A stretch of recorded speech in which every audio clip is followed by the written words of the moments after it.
Okay. You guys ready? Okay. Welcome to the Minnesota House District 59B Candidate Forum. My name is Kitty Weston. I am a member of the League of Women Voters, but not a resident of Minnesota House District 59B. I am pleased to be moderating this forum this afternoon.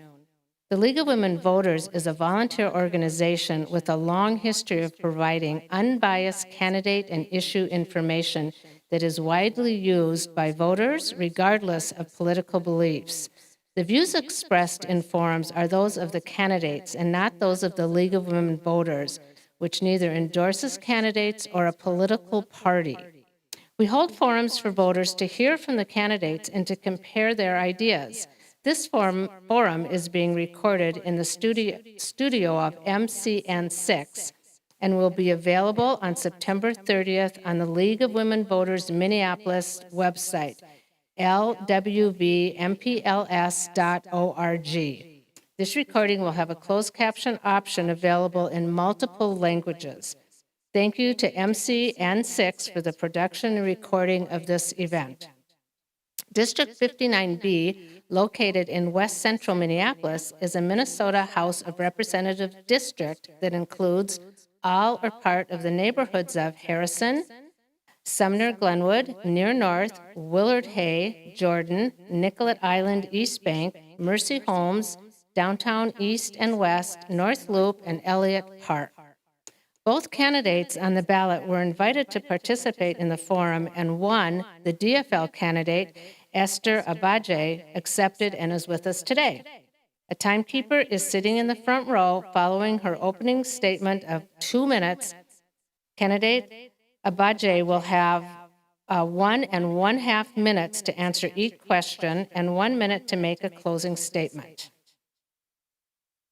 The timekeeper will hold up a card when there are 30 seconds and 15 seconds left, and a stop card when time is up. We expect the forum to last approximately 30 minutes. Questions are compiled by the Questions Committee of the League of Women Voters, Minneapolis and Minnesota, and include submissions from communities throughout Minneapolis. Questions are chosen for their relevance to the race in question and have been reviewed to ensure they are forward-looking, appropriate for all candidates, and not of a biased, hostile, or personal nature. Okay. Ms. Abaje, opening statement. We ask you to address the question, why are you running for Minnesota House of Representatives District 59B office, and what are your qualifications? Thank you so much. I really appreciate the opportunity to be here today. So I'm running for my 3rd term in the Minnesota House of Representatives to continue on the great work and efforts I've done, particularly in the areas of housing, reliable transportation, and creating opportunities for young people and their families. To me, it's been really important to ensure that my district is one of the best districts to live across Minnesota, no matter what your background is. And I believe that's true for all of Minnesota. We have the opportunity here in our state legislature with our executive branch government as well as with local governments to ensure that everyone in Minnesota has a fair opportunity to thrive, to build the life they want to live, and to live a healthy life. So I really came into politics particularly because as someone who grew up in Minnesota, I really believe in what all the state has to offer. I received my education here. And after I went to law school, I came back to Minnesota knowing that this is where I wanted to start my practice. And so I did some really good work on a hepatitis C class action case to ensure that prisoners within the Minnesota Department of Corrections were receiving hepatitis C medication in a way that was fair. And now in my role, I work with an organization that focuses on commercial tobacco control and fighting tobacco companies. I also previously came to this role as a former State Department official working primarily on rule of law programming across the Middle East. And I believe that those are the skills that help continue to make me not only a great attorney, but a great negotiator and someone who can build bridges and relationships, which is what we need across Minnesota to make sure that we are providing the best opportunities for the most people. Thank you so much. Thank you, candidate Abaje. let's start with the questions. What is the one bill you would like to pass in the upcoming legislative session? Thank you.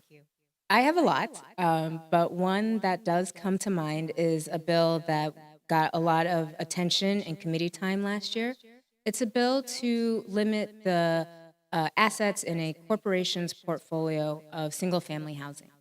And the reason for that is because we are seeing in our housing crisis that one of the factors that's exacerbating that is corporations, private equity funds, hedge funds who are coming in and buying up whole neighborhoods of single family homes.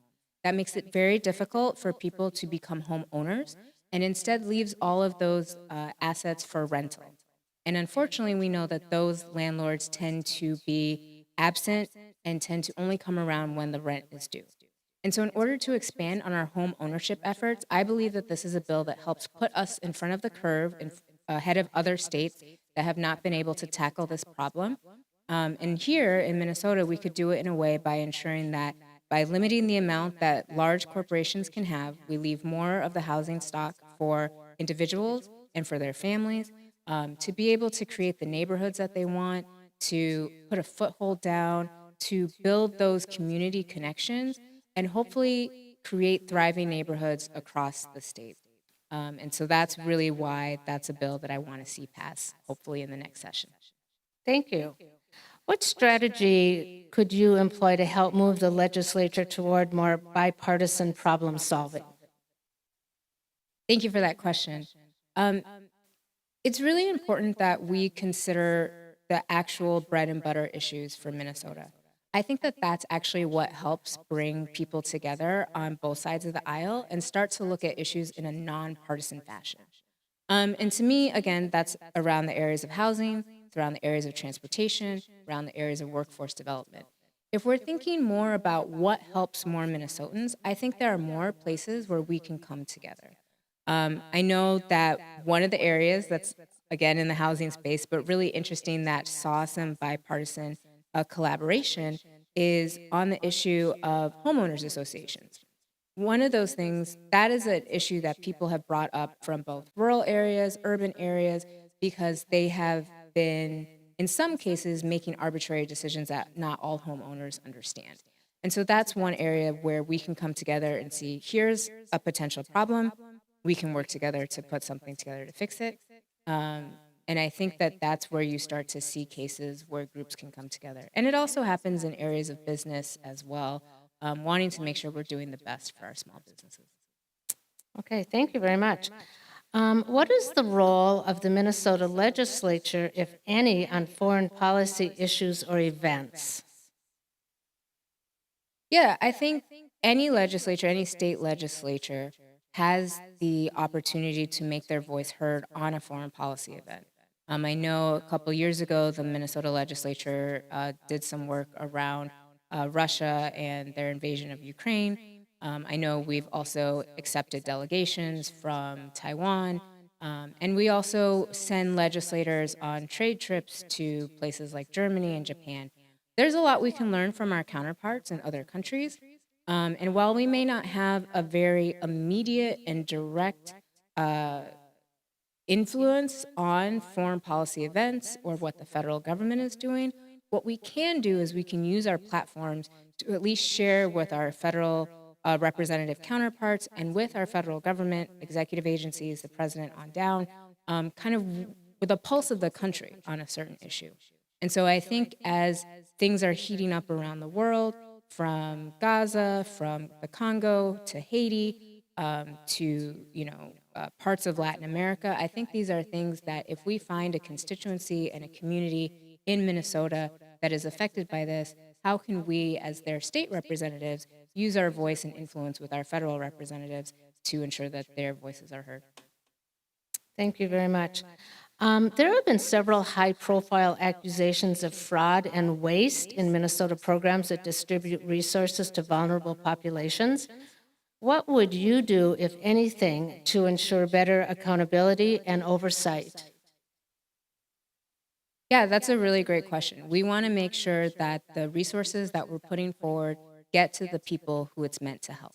I think what has happened most recently is in a response to what happened with funding our, feeding our futures, is we actually put in some legislation to help our Department of Administration begin to look closely at a lot of these grants, ensure that they're actually engaging with the recipients, and that the recipients, if they need capacity building help, that they can do that too.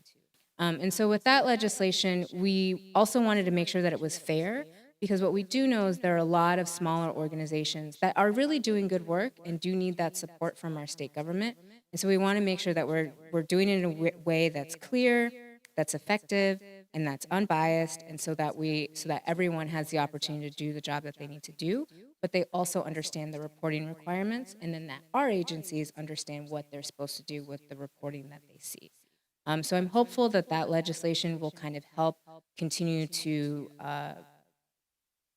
add more transparency to the grants that we give, while also making sure that we are including more people in our grant making process as well. Okay, thank you very much, Candidate Abaje. We're going to move on to the economy. So what will you do to support an economy that makes our state attractive to people and businesses? Yeah, I think that is really important. Minnesota right now is listed as either the 5th or the 6th best place in the country to start a business. I think we're really proud of that.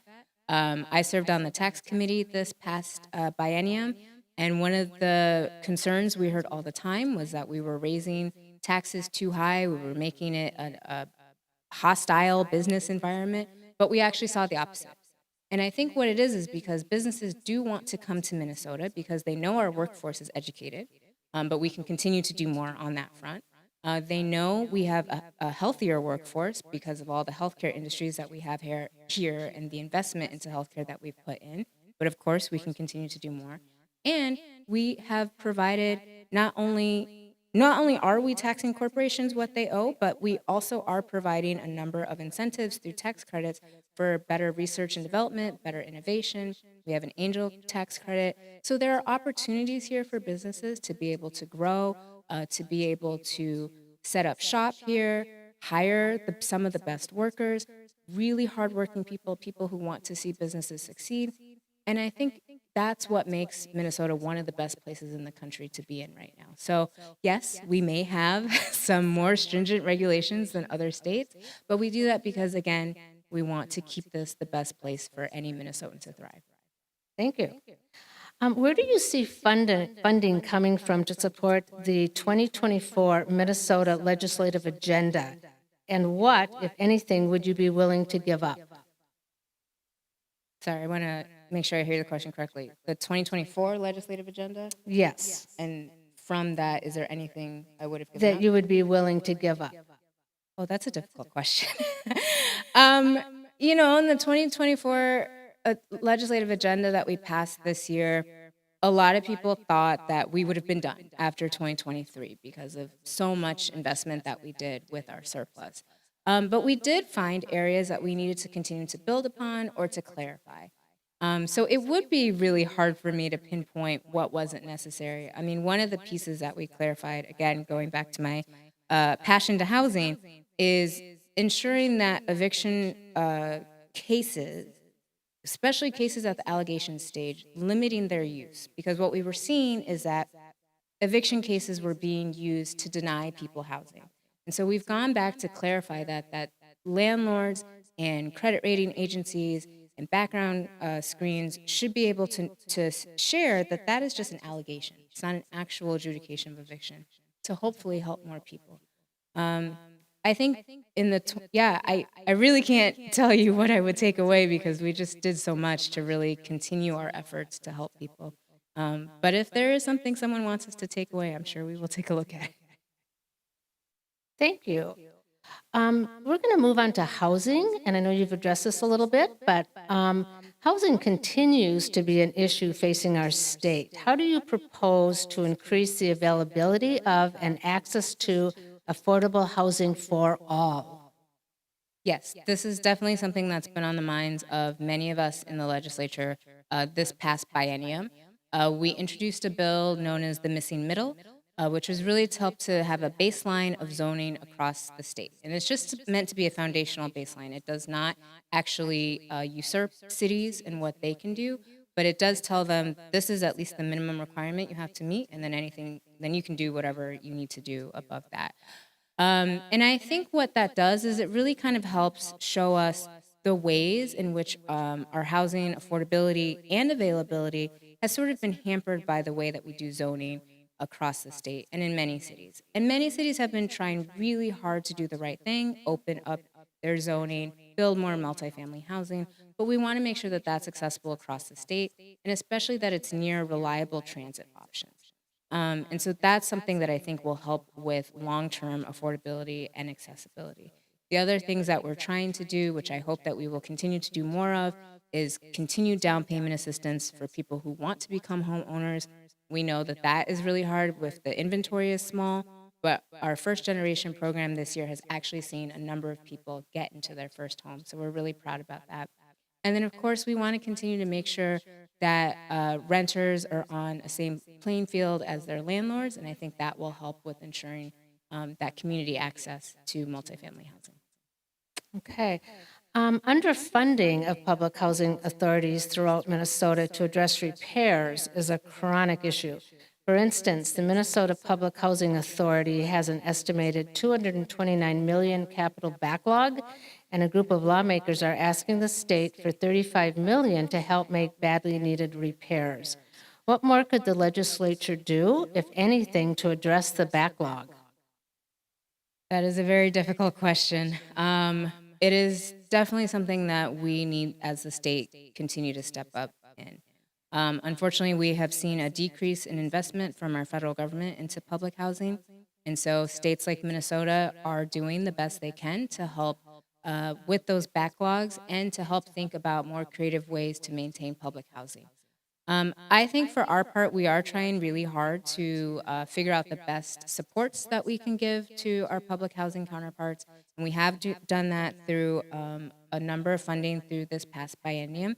One of the other things we're also thinking about too is, in addition to supporting public housing, are there ways that we can move towards what some people are calling social housing, which is where the government has now more of a vested interest in housing, whether that's in building housing, creating a revolving loan for building more housing, or just supporting efforts to continue to renovate housing. And so those are the types of things that we're looking at.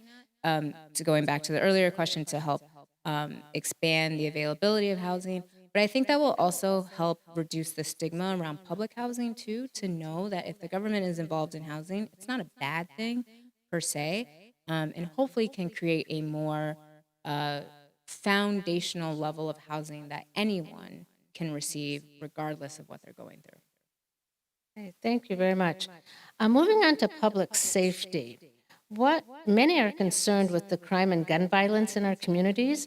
What legislation or specific ideas do you have to respond to residents' need for safer communities? That's a great question. I think this past year we did some laws on increasing background checks, red flag laws, safe storage of guns. And I think those are the types of areas we need to continue to pushing onwards. We need to make sure that guns are not falling into the hands of people that do not need them. We also need to make sure that they're not coming into our schools or into our public areas. And so I think that, we have a number of ideas of legislation out there. I'm hoping that as we continue, we'll pick up some of those, continue talking to people about those, and continue talking about the necessity of keeping guns locked up, keeping ammunition separate from them, more training and perhaps registration around guns, similar to what we're doing with other tools that we have to ensure that the people who have them are using them correctly. And if they're not using them correctly, then there's a mechanism to ensure that they don't have access to that tool anymore. So I think it's really imperative for all of us to really consider how do we keep kids safe, particularly those in schools, and then how do we keep neighborhoods safe too? My community is one where we do tend to see spates of gun violence, and we have been working with a lot of local leaders, local organizations who are walking the streets, talking to people who may be involved in gangs, and figuring out the ways to reach them on a one-on-one level to help reduce the bad choices that they can make. Okay. A follow-up question. What would you do, if anything, to ensure that all victims of violence, including domestic violence, receive the protection and services they need? Yeah, that's a wonderful question. I mean, I think, again, it goes back to are we treating people who have been involved in a trauma situation? Are we responding to them with that front trauma in mind? And so I think for someone who has been a victim of violence, it's really important that you kind of meet that person where they are, figure out what their most immediate needs are, and make sure that those are taken care of. And then also understanding what real justice and accountability looks like to them. And I think this is where we can start to have a conversation about what restorative justice looks like, what reformative justice looks like, what accountability looks like, because accountability sometimes is more than just punishment and putting people in jail, especially if that harm comes from someone else in your own community. And so we want to think about, what does restoration look like? I know in my community, actually in my district, this is more of a police violence situation, but Amir Locke was killed in one of the buildings I lived in. And we, came together, had healing circles, talked through the issue to try to make sure that our community could feel intact again and feel safe and feel whole. And so that's something that I think should be a tool that's used more often, particularly in situations where the harm can be very intimate. And I think we just want to make sure that all of those tools are available before knee-jerk reaction to punishment, which not every person who's experienced violence may necessarily want. Okay, thank you very much. Moving on to climate, what are you going to do as a state legislator to ensure that your community is protected from significant environmental issues such as water, air pollution, urban heat islands, etc.? So the climate is a very big deal for I think for everyone, but particularly younger people in my district for sure.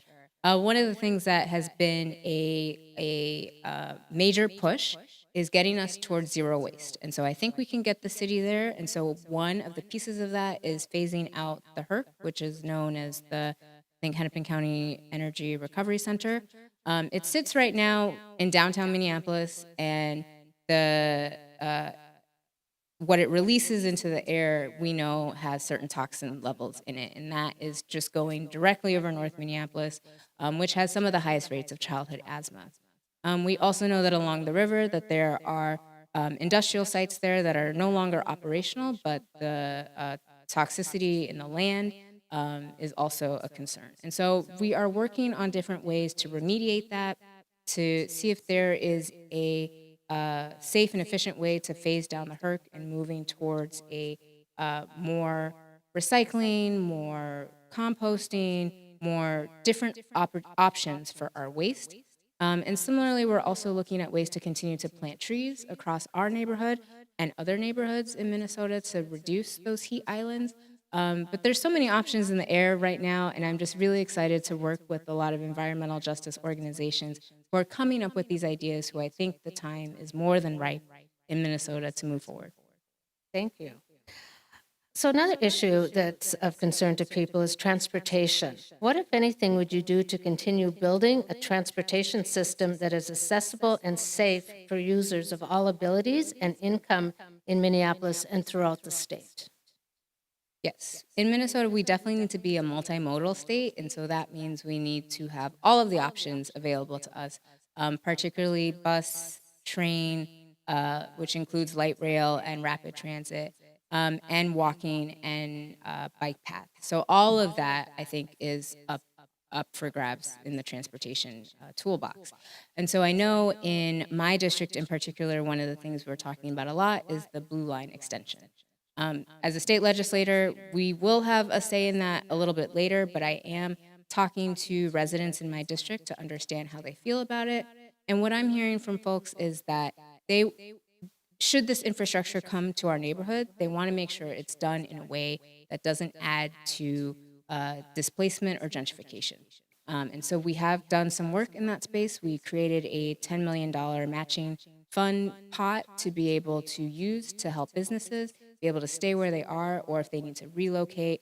And same with housing, keeping housing costs down during that process. And so I think those are the types of things we need to continue to look at. We want to ensure that our region is interconnected with each other, and that when people come to Minnesota, they know it's a first-class venue for transportation. They can get around to their conferences, to their hotel, to restaurants, all of those things. And I think having multiple options available to people will make Minnesota much more attractive. Thank you. Moving on to education.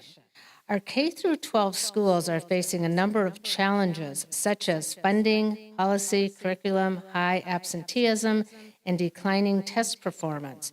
What do you believe the legislature can do to address these issues? Thank you for that question. Yes, we have much to do in the space of education. I think in this past session, we definitely invested a lot more. One of the things we did is we tied the general fund formula to inflation. So now at least the baseline level, school districts don't have to keep coming back to the state to ask for that. And I'm hopeful that with that investment and more investment over time, one of the things to understand is because we have been so disinvested in our education, it's going to take us a while to get back up. But as we're doing that, I'm hopeful that we will continue to do things to retain and recruit younger teachers, teachers of color, teachers from a variety of backgrounds to help our students see that teaching is a good profession to go into. I'm hoping that with our investment in education that we will also continue to see greater efforts to ensuring that we're not banning books, that we are teaching real history, that we're also teaching an appreciation for all of the cultures that live in Minnesota. I also hope that through our education investment that we are doing more things to create what they call these community schools that have a lot of wraparound services, particularly for families that may not be able to afford it. And so I think there's a variety of things we can do for our schools to make them a stable and committed part of our communities, as well as making them a safe place where our kids can learn. Okay, thank you. The bill creating a ballot initiative for the Equal Rights Amendment, ERA, failed to pass in the 2024 legislative session. What are the lessons that can be learned from that, and what, if anything, would you do to support this initiative? Thank you. Yeah, I think from that, we have seen that that was a 2-year process of trying to get that bill across in many previous years as well. And again, it goes back to the final iteration that we had of that bill really had a lot of inclusive language based on the voices that we'd heard from other people, other communities who really wanted to be a part of the ERA, the Equal Rights Amendment. And so I think moving forward into the next legislative session, we will continue to do that groundwork to make sure we are reaching all communities, having their voices heard in there. And then I think continue to build and work with each of the legislators, I should say. There's 201 of us. It will change. The makeup will change next cycle. And so just making sure that all of those members understand what's at stake, who's going to be affected, who benefits, and how this helps Minnesota, I think will help us continue to move forward on the ERA amendment. Thank you. We have time for one last question before the 1-minute closing statement. So how do you plan to listen to, communicate with, and tap into the knowledge of your constituents? Great question. I believe that I have been doing that work and will continue to do that work for the past 4 years. One of the things that really helps me as I'm thinking about my positions on various legislation that comes in front of me is trying to understand where my district is on this. And the part of the ways that I do that is I call up a lot of our local leaders, understanding where they feel on certain issues, understanding where their constituencies feel on those issues. And I also try to partner with a lot of people in my district on certain bills, so that way they can see themselves in the governing process. Some people have called this a form of co-governance. And so I've actually worked on a number of bills that I was able to pass this year with members and residents in my district. Our composting bill to ensure that multifamily houses had the opportunity for composting was done with constituents in my district. Work on the Crown Act was done with constituents and organizations based in my district. And work on the African American Child Family Preservation Act was also done with input from my community. And so that's how I like to work. And so I'm looking forward to continuing those conversations, building those coalitions and those partnerships. Thank you so much. You have 1 minute to give us a closing statement. Well, thank you so much for the honor of being here today. It has been my pleasure and my great opportunity to represent House District 59B for the past 4 years. I really believe in the work that we're doing together to continue to make our district and the state of Minnesota the best it can be. What we always say in Senate District 59 is that if it's good for 59, it's good for the whole state of Minnesota. And I believe that we're doing that work from increasing our accessibility and availability of housing, increasing reliable transit options, increasing business opportunities for small businesses, and very much increasing opportunities for our young people. I know that's something that's necessary across the state, and that's the type of work that we're doing in District 59, as well as District 59B, and I really look forward to the opportunity to continue to do that work on behalf of the residents in my district. Well, thank you. On behalf of the Minneapolis League of Women Voters, I thank you, Ms. Abaje, for being part of this democratic process by running for office and for being willing to serve your community. We hope this forum has helped voters in District 59B make an informed decision with regard to the November 5th election. You can find nonpartisan information about candidates and about voting at another league website, vote411.org. Early voting for the general election started September 20th and will end Monday, November 4th. Early voting sites can be found at the Secretary of State's website, mnvotes.gov. A video recording of this forum will be available unedited for viewing on the League of Women Voters Minneapolis website, LWVMpls.org, on September 30th. Excerpts or edited clips of candidate forums may not be used for partisan or political purposes. Please vote. Your vote and your voice is your power. Thank you very much.